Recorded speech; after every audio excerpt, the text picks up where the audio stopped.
Assalomu alaykum boyagalar, hammaga xayrli kun. Xudo hozir birinchi postni ko'rganmisizlar.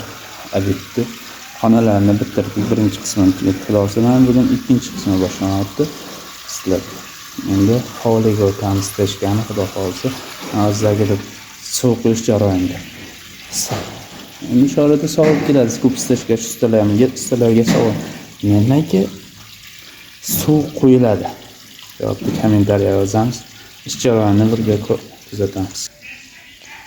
Suv quyish. Endi bu hovlimiz orqa tomoni, nima biladi?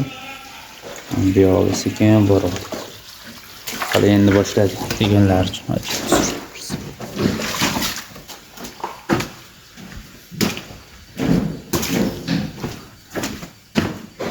orqaga endi o'tdik, hali o'tlarga kelmadik. Teatrni qurdik. Bizda uyda ham kuzatadi shuning uchun. Mana oldimiz. Shunaqa qilib suv bostirib qo'ydik, xudo xolisa.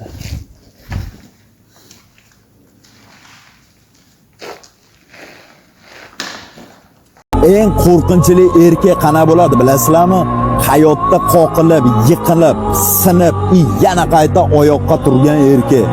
U ko'p gapirmaydi, baland gapirmaydi, jimgina tixotda harakat qiladi, no ichida boshqacha level, boshqacha kuch paydo bo'lgan bo'ladi. Nimaga?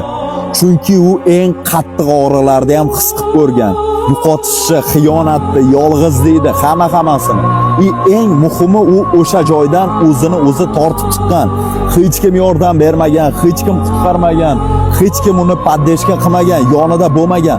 O'zini o'zi oldinga itargan, o'zini o'zi tepaga ko'targan. Mana shunaqa erkaklarni sindirish juda qiyin bo'ladi. Chunki bunaqa erkaklar bitta narsani tushungan, oxirida yonida qoladigan yagona odam bu faqatgina o'ziligini.